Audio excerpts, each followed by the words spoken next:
प्रधानमंत्री जी को ये बताना पड़ेगा ना, बिहार के मुख्यमंत्री नीतीश कुमार जी को बोलना पड़ेगा ना कि आरएसएस कोटा कहाँ कहाँ है, किस किस के लिए। जो काबिल लोग होते हैं उनके लिए आरएसएस का कोटा क्यों चाहिए भाई? फिर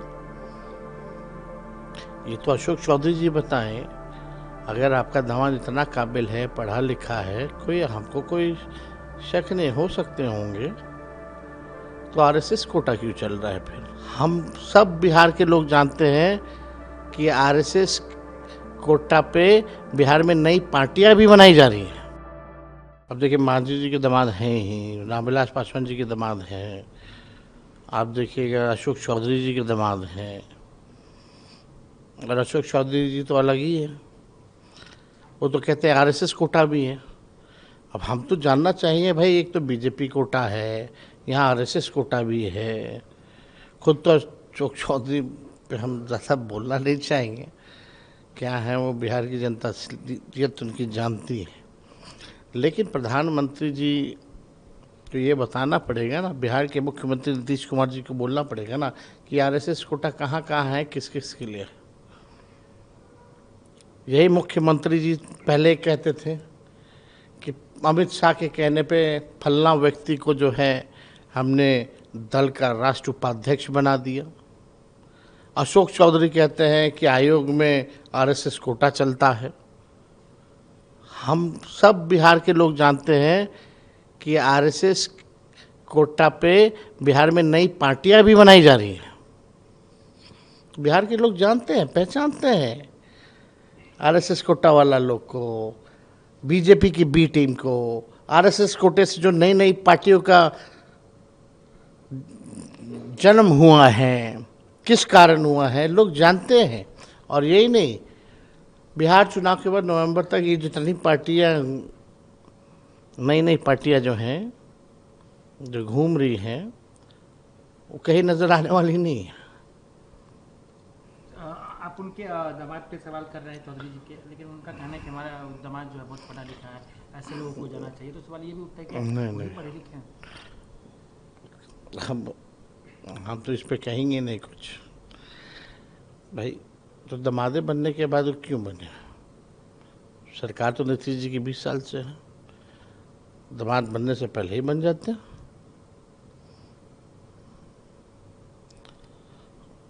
होगा ना, या दोनों बात कहते हैं, काबिल भी है और कोटा भी चलता है। जो काबिल लोग होते हैं उनके लिए आरएसएस का कोटा क्यों चाहिए भाई? फिर ये तो अशोक चौधरी जी बताएं।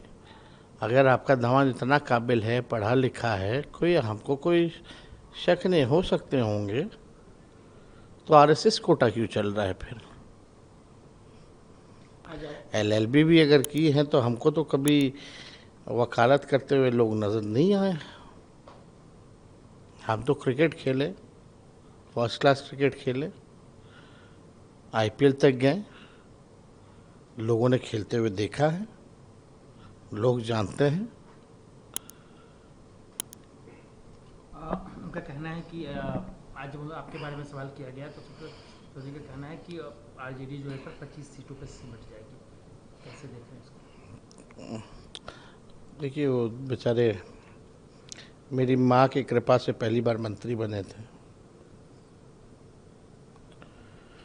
फिर कांग्रेस पार्टी में गए, कांग्रेस पार्टी में ही थे, उनके पिताजी कांग्रेस पार्टी में थे, माँ के कैबिनेट में ही माँ की कृपा से, कांग्रेस पार्टी की कृपा से वो मंत्री बने। अब जहाँ भी जाएं, कहीं भी जाएं, खुद जेडीयू कोटे से हैं, बेटी एलजेपी कोटे से हैं, दामाद आरएसएस कोटे से हैं, खुद बीजेपी के गठबंधन की सरकार में हैं। ऐसे लोगों का कोई क्रेडिबिलिटी नहीं होता। जिस थाली में खाते हैं उसी में लोग छेद करते हैं। और इसीलिए लोग नीतीश जी को अचेत अवस्था में देख करके इन लोगों को लग रहा है कि इन लोगों को ईश्वरीय वरदान मिल गया है, जितना मलाई रेवड़ी पार्टी में बांटना है बांटो, लेकिन निशांत को नहीं आने देना है। अपना बाल बच्चा सेट करेंगे अशोक चौधरी जी, एमपी बना देंगे। और ये तो दुर्भाग्य की बात है ना, कुणाल किशोर इतने बड़े नाम हैं, नाम थे, तो उनके दामाद को एक आयोग का मामूली सा सदस्य बनाया गया और बेटी को एमपी बना दिया गया। यानी दामाद साहब बेटी का पर्स लेकर के घूमेंगे।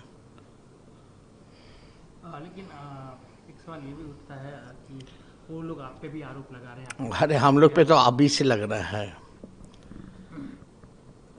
लगातार। तो 2005 में क्या मुद्दा था, यही मुद्दा था। 2010 में क्या मुद्दा था, यही मुद्दा था। 2015 में क्या मुद्दा था, यही मुद्दा था उनके लिए। 2020 में क्या मुद्दा था, यही मुद्दा था।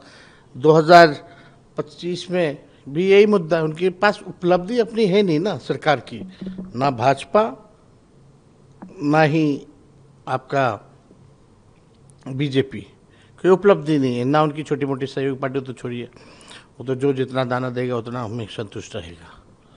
लेकिन आप ये बताओ, प्रधानमंत्री जी अगर परिवारवाद के खिलाफ अगर बोलते हैं, ये लोग हमारे परिवार को गाली देता है, तो प्रधानमंत्री जी के जो बीजेपी कोटे के जो डिप्टी सीएम बिहार में हैं, उनके पिता कौन है? उनकी माता जी चुनाव लड़ी, उनके भाई जदयू कोटा में हैं, खुद बीजेपी कोटा से हैं। पिताजी भी हर पार्टी में रह लिए, बेटा भी हर पार्टी में रह लिया। माँ भी चुनाव लड़ी, कहाँ से लड़ी, कौन लड़ाया? और आखिरी बार बेचारा चुनाव सम्राट जीता तो हम ही लोगों के दल से आखिरी बार चुनाव जीता। फिर चुनाव लड़ा, हारा, अब बैकडोर से डिप्टी सीएम है। तो ये तो प्रधानमंत्री जी अगर परिवारवाद के ऊपर देखते हैं तो थोड़ा चिराग पासवान जी को देख लें, जीतन राम मांझी जी को देख लें, सम्राट चौधरी को देख लें और तीनों जमाई को माला पहना दें।